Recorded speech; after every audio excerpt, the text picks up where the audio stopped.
Hello बच्चों, मैं आपके साथ एक डिस्कस करने वाला हूं कैलकुलस का काफी इंपॉर्टेंट क्वेश्चन। तो चलिए देखते हैं क्वेश्चन क्या है। तो बच्चों क्वेश्चन है, let f from r set up real number to r be a function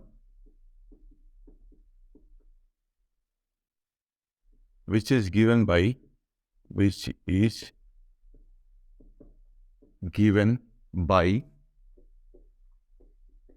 f of x is equal to 2x plus square bracket x plus sin x into cos x, where this square bracket denotes greatest integer function. Then the function f is option A 1 1, option B on 2, option C bijective,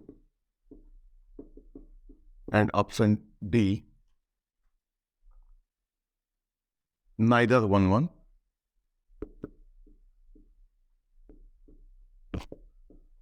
nor on 2। ठीक है बच्चों, तो ये चार option है। तो चलिए देखते हैं, काफी अच्छा क्वेश्चन है ये। F X is equal to 2x plus bracket x sin x cos x can be rewritten as 2x plus sin x cos x plus bracket x। तो बच्चों ये कुछ इस तरीके से हमने इसको रीराइट कर लिया। अब देखिए, ये जो पूरा पार्ट है, इसको अगर हम देखें, इसको अगर हम ux से जूम कर लें, ux is equal to 2x plus sin x cos x, तो इसका जो डेरिवेटिव आएगा u dash x, that would be 2 plus cos x into cos x plus sin x into minus sin x, and this is equal to 2 plus cos square x minus sin square x, that is cos 2x. And this 2 plus cos 2x is always positive because cos 2x lies between minus 1 to plus 1. So 2 plus something which is lying between minus 1 to plus 1 remains more than or equal to 1. So definitely this is greater than 0 for all x belonging to R. ये for all का symbol है, this is symbol for all, for all. तो बच्चों यहां से हमने ये बोल दिया कि u is a strictly increasing function, क्योंकि अगर किसी भी फंक्शन का जो डेरिवेटिव है पूरे आर में हर जगह पॉजिटिव हो जाएगा, हर एक पॉइंट पर अगर किसी फंक्शन का डेरिवेटिव पॉजिटिव हो जाता है तो वो फंक्शन स्ट्रिक्टली इंक्रीजिंग होता है। ठीक है बच्चों, तो ये तो स्ट्रिक्टली इंक्रीजिंग फंक्शन हो गया। लेकिन ये जो ब्रैकेट एक्स फंक्शन है, ये कैसा फंक्शन है? ये हम जानते हैं, ग्राफ से जानते हैं, इसके इस फंक्शन के ग्राफ से हम जानते हैं ये फंक्शन, इसका ग्राफ कुछ ऐसा होता है। इसको हम बोलते हैं इंक्रीजिंग फंक्शन, इंक्रीजिंग फंक्शन, और also known as non decreasing function. तो ये कैसा फंक्शन है? ये फंक्शन जो है इंक्रीज कर रहा है, स्ट्रिक्टली इंक्रीजिंग फंक्शन नहीं है, क्योंकि आप देख रहे हैं कि यहां से 0 से 1 के बीच में ये फंक्शन कांस्टेंट है, और 1 से 2 के बीच में भी कांस्टेंट है, और 1 और 2 पे सडन जंप हो रहा है। तो ये या तो इंक्रीज करता है या तो कांस्टेंट रहता है। तो इसलिए इस फंक्शन को हम बोलते हैं इंक्रीजिंग फंक्शन और सिंपली नॉन डिक्रीजिंग फंक्शन। अब यहाँ पे बच्चों इस क्वेश्चन को हम यहाँ से ये बोल सकते हैं कि ये एक स्ट्रिक्टली इंक्रीजिंग फंक्शन है और ये कैसा फंक्शन है? ये एक नॉन डिक्रीजिंग फंक्शन है। तो इन दोनों का सम क्या होगा? Sum of a strictly increasing function and even a constant function is a strictly increasing function. मैं आपको एग्जांपल से समझाता हूं।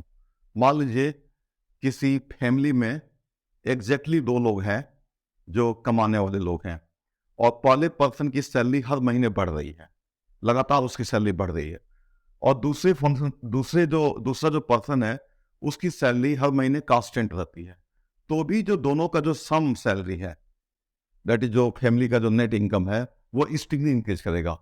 दूसरा सिनारियो, अगर पहले पर्सन की सैलरी अगर लगातार इंक्रीज कर रही है, स्ट्रिक्टली इंक्रीज कर रही है, और दूसरे पर्सन की सैलरी जो है या तो इंक्रीज करती है या कांस्टेंट रहती है, मतलब किसी किसी महीने बढ़ जाती है और लगातार कुछ महीने तक कांस्टेंट बनी रहती है, फिर बढ़ जाती है, तो भी दोनों का जो सम नेट इनकम होगा, फैमिली का जो नेट इनकम होगा, वो स्ट्रिक्टली इंक्रीज करेगा। तो वही जो है हिसाब किताब यहाँ पे भी लग जाएगा। ये एक स्ट्रिक्टली इंक्रीजिंग फंक्शन है और ब्रैकेट एक्स जो है वो एक नॉन डिक्रीजिंग फंक्शन या सिंपली इंक्रीजिंग फंक्शन है। तो इन दोनों का सम क्या होगा? एक स्ट्रिक्टली इंक्रीजिंग फंक्शन होगा। ठीक है, हम इसको डिफरेंशिएट नहीं कर सकते हैं इस पूरे एफ एक्स को, क्योंकि ब्रैकेट एक्स जो है 1 पे, 0 पे, 2 पे एंड सो ऑन, जितने भी इंटीग्रल पॉइंट्स हैं उन सभी पॉइंट्स पे ये डिसकंटिन्यूअस है। और कोई फंक्शन अगर डिसकंटिन्यूअस होता है तो वो डिफरेंशिएबल भी नहीं होता है उन्हीं पॉइंट पे जहां पे वो डिसकंटिन्यूअस है। ठीक है ना? इसका मतलब ये मत समझना कि every continuous function is A differentiable function. mod x is a function which is continuous everywhere, but it is not differentiable eight zero. But अगर फंक्शन डिसकंटिन्यूअस होता है तो उस पॉइंट पे जहां पे डिसकंटिन्यूअस है वहां पे डेरिवेटिव का तो कोई स्कोप ही नहीं है। ठीक है बच्चों? तो इसको हम डिफरेंशिएट करके करना तो जो है देखा जाए तो टेक्निकली गलत होगा।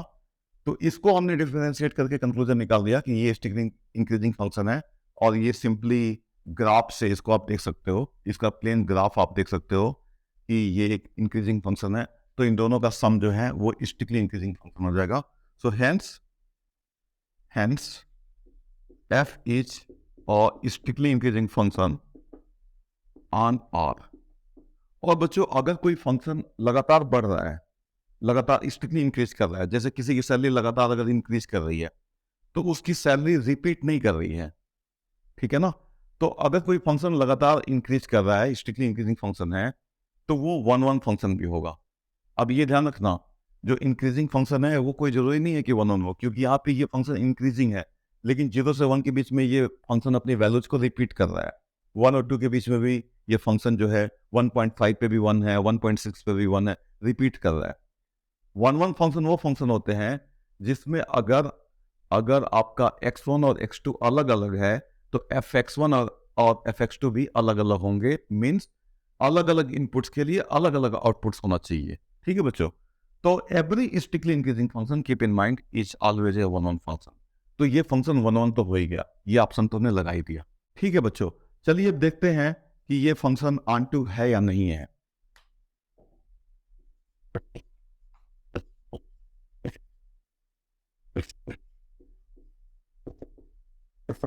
बच्चों ऑनटू फंक्शन को हम सब्जेक्टिव फंक्शन भी बोलते हैं। अगर कोई फंक्शन ऑनटू है तो उसको हम सब्जेक्टिव फंक्शन भी बोलते हैं।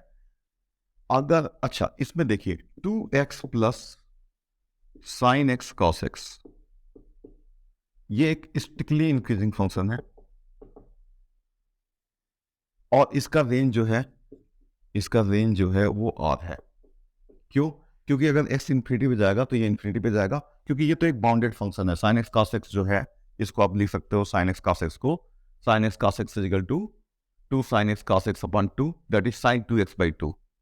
और साइन 2x/2 की मैक्सिमम वैल्यू कितनी होगी? 1/2, और मिनिमम वैल्यू होगी -1/2।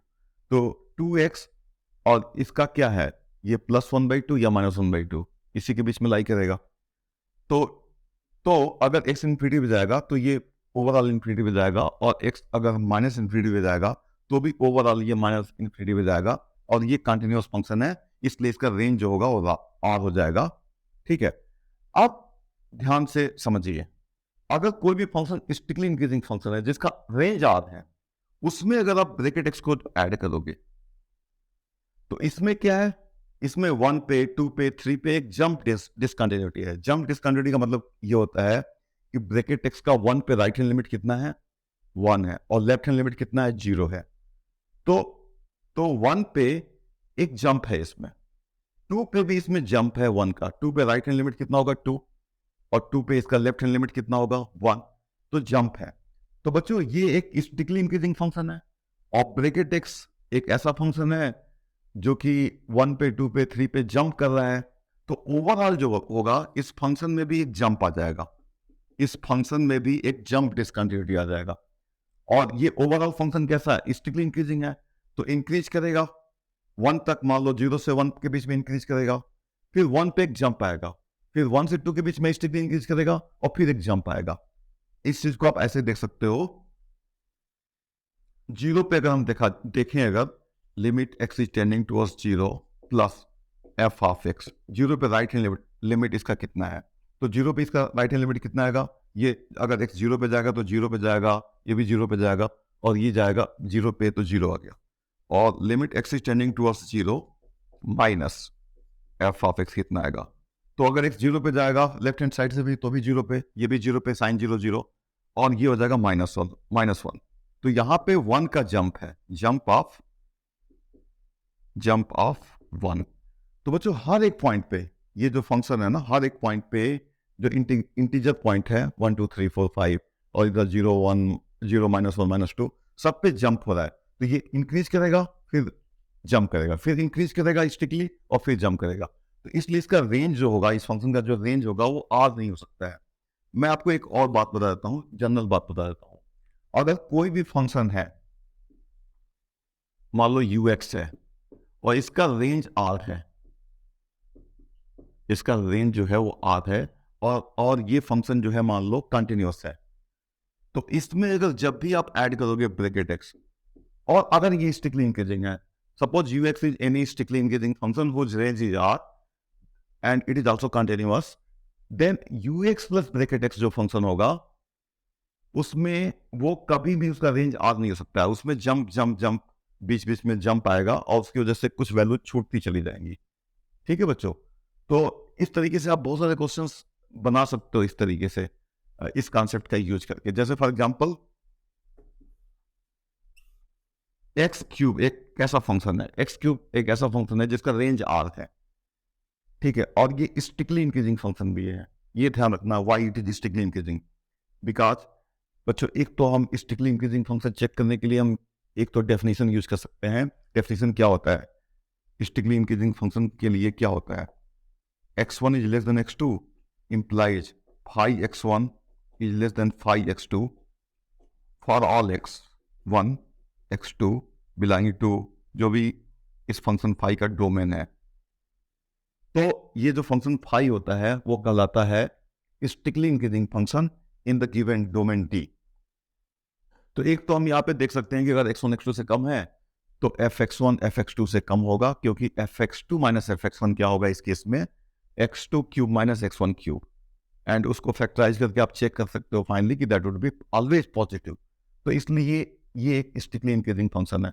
बच्चों हमेशा किसी फंक्शन को स्टिकली इंक्रीजिंग दिखाने के लिए कोई जरूरी नहीं है कि उसको आप डिफरेंशिएट करो, क्योंकि कई बार फंक्शन हो सकता है कि कई बार फंक्शन ऐसा भी होता है कि वो डिफरेंशिएबल भी नहीं होता है, और किसी भी फंक्शन का स्टिकली इंक्रीजिंग होने का संबंध उसके डिफरेंशिएशन से कोई डायरेक्ट लिंक नहीं होता है। वो तो जो फंक्शन डिफरेंशिएबल होते हैं उनके लिए हम एक कंडीशन इस्टेब्लिश कर लेते हैं एक्चुअली, कि अगर उसका डेरिवेटिव पॉजिटिव है पूरे गिवन डोमेन में तो वो जो होगा वो स्टिकली इंक्रीजिंग होगा। वो एक अनदर मैटर है, हम डेरिवेटिव का यूज करके जो डिफरेंशिएबल फंक्शन है उनके इंक्रीजिंग डिक्रीजिंग या स्टिकली इंक्रीजिंग या स्टिकली डिक्रीजिंग बिहेवियर को हम स्टडी कर सकते हैं। लेकिन जो बेसिक डेफिनेशन है इंक्रीजिंग और डिक्रीजिंग का या स्टिकली इंक्रीजिंग और स्टिकली डिक्रीजिंग का, वो that remains like this only, just like strictly increasing function के लिए ये हमारा कंडीशन है। तो ये एक्चुअली जो है ना एक्स क्यूब एक स्टिकली इंक्रीजिंग फंक्शन है। इसका चाहो तो आप डेरिवेटिव करके भी देख सकते हो। इसका डेरिवेटिव क्या आएगा 3x² which is always positive except 0। तो 0 से कोई फर्क नहीं पड़ता है, क्योंकि कोई फंक्शन अगर मान लो अगर इसका डेरिवेटिव हर जगह पॉजिटिव है और एक पॉइंट पे मान लो जो है 0 पे इसका डेरिवेटिव अगर 0 हो जाता है, तो इसका मतलब क्या हुआ, जैसे मान लो -∞ से 0 तक ये फंक्शन क्या किया, इंक्रीज किया, क्योंकि डेरिवेटिव इसका इस इंटरवल में 3x² जो कि पॉजिटिव है, और 0 से इन्फिनिटी में भी इसका डेरिवेटिव पॉजिटिव है हर जगह पे, तो इसमें भी इंक्रीज कर जाएगा। तो -∞ से 0 तक ये स्टिकली इंक्रीज कर रहा है और 0 से इन्फिनिटी तक भी ये स्टिकली इंक्रीज कर रहा है। तो 0 से कोई प्रभाव नहीं पड़ेगा, क्योंकि कोई भी चीज कुछ ऐसे हो रहा होगा कि ऐसे इंक्रीज किया और यहाँ पे जैसे ही ये रुका वैसे ही हमने उसको और ऊपर लेके चले गए। तो एक्चुअली जीरो पे एग्जैक्टली एक पॉइंट पे ये क्या क्या कर रहा है, एग्जैक्टली एक पॉइंट पे ये जो है एक्चुअली स्टेशनरी हो जा रहा है, रुक जा रहा है, उससे कोई फर्क नहीं पड़ता है। फॉर एग्जाम्पल मान लो जो है मैंने इसको इसको ऐसे मैंने ऊपर एयर में थ्रो किया। अब जैसे ही थ्रो करने के बाद क्या होगा, ये ऊपर जाएगा और फिर रुक जाएगा, और जैसे ही रुकेगा फिर मैंने ऊपर की तरफ फोर्स लगा दिया, तो ये लगातार ऊपर ऊपर चलता चला जाएगा। ठीक है ना, टाइम के साथ साथ ये एक तरीके से इसका जो डिस्टेंस होगा वो लगातार इंक्रीज करेगा। लेकिन आप ध्यान से सुनिए, अगर मान लो इसको हमने ऐसे ऊपर एयर में थ्रो किया, तो इसका एक तरीके से स्पीड जो है यहाँ पे जीरो आ गया, और जैसे ही जीरो हो तुरंत आपने फिर एक बार इसको ऊपर पुश कर दिया। ठीक है, तो अगर किसी फंक्शन का डेरिवेटिव किसी इंटरवल में अगर वो डिफरेंशियल फंक्शन है, हर जगह पॉजिटिव है, तब तो स्टिकली इंक्रीजिंग वो होगा ही होगा। लेकिन अगर किसी इंटरवल में उसका डेरिवेटिव हर जगह पॉजिटिव है, except those points which are just isolated points where the derivative is zero. Isolated point का मतलब ये होगा कि जस्ट एक पॉइंट पे, उसके आसपास कोई ऐसा पॉइंट नहीं है, उसके नेबरहुड में हर जगह डेरिवेटिव पॉजिटिव है, लेकिन जस्ट उस पॉइंट पे डेरिवेटिव जीरो है, जैसे कि इस केस में आप देखो। ठीक है, एक और एग्जांपल आप ले सकते हो, F X is equal to X plus sine X function का, इसका जो डेरिवेटिव आएगा 1 प्लस कॉस एक्स आएगा। ठीक है, तो पाई पे 3 पाई पे एंड सो ऑन, और इधर भी सो ऑन। वहां पे ये कॉस पाई जो होगा वो क्या होगा, -1 होगा, तो डेरिवेटिव जीरो हो जाएगा। 3 पाई पे भी इसका डेरिवेटिव जीरो होगा, बाकी हर जगह इसका डेरिवेटिव पॉजिटिव है। तो इन आइसोलेटेड पॉइंट्स की वजह से जहां पे डेरिवेटिव जीरो है, उसकी वजह से ये फंक्शन जो है ना, ऐसा नहीं होगा कि ये स्टिकली इंक्रीजिंग नहीं होगा। This function will be still strictly increasing function. X plus sine x is a strictly increasing function in entire R, पूरे आर में ये स्टिकली इंक्रीजिंग फंक्शन है, क्योंकि इसका डेरिवेटिव हर जगह पॉजिटिव है except these isolated points pi, 3 pi and so on, और इस साइड में भी। ठीक है बच्चों, तो अगर एक्स क्यूब मान लो जो है ये फंक्शन है, जो कि एक स्ट्रिक्टली इंक्रीजिंग फंक्शन है जिसका रेंज आर है, इसमें अगर आप ब्रैकेट एक्स ऐड करोगे, ठीक है ना, तो 0 1 2 3 5 पे फिर ये जंप एक क्रिएट करेगा, और उसकी वजह से x cube plus bracket x का जो जो एक तरीके से जो रेंज होगा वो पूरा आर नहीं बन पाएगा बच्चों, और इस तरीके से ये फंक्शन क्या होगा, आंटू नहीं होगा, आर से आर में ये फंक्शन आंटू नहीं होगा। तो इस तरीके के बहुत सारे आप जो है, इसमें अगर 1 ऐड कर दो तो भी कोई प्रभाव नहीं पड़ेगा, क्योंकि ये स्टिकली इंक्रीजिंग है, ये कांस्टेंट है। Sum of a strictly increasing function and a constant function is again strictly increasing, तो फिर इसका रेंज आर ही रहेगा। लेकिन ब्रैकेट एक्स ऐड करने के बाद से जो है इसका जो जो एक तरीके से जो रेंज होगा वो आर नहीं रहेगा। ठीक है बच्चों, 1 1 तो ये फंक्शन है ही है, एवरी स्टिकली इंक्रीजिंग फंक्शन और every strictly decreasing function is always 1 1। ठीक है बच्चों, तो इसी क्वेश्चन के थ्रू मैंने बहुत सारी चीजें आपसे जो रिलेटेड थी इस क्वेश्चन से मैंने डिस्कस करने की कोशिश की है, और ये पूरा ओवरऑल जो कॉन्सेप्ट है वो बहुत ही इंपॉर्टेंट है। इस वीडियो को आप बार बार भी देखिए जब तक कि आपको पूरा अच्छे से समझ में नहीं आ जाता है, और कोई भी अगर डाउट अगर आपको होता है तो आप जरूर पूछ सकते हैं। ठीक है, और किसी पर्टिकुलर टॉपिक पे अगर आप चाहते हो कि हम वीडियो बनाए तो आप उसको भी आप मुझे बता सकते हैं, जरूर उसको मैं कंसिडर करूंगा। ठीक है बच्चों, थैंक यू सो मच।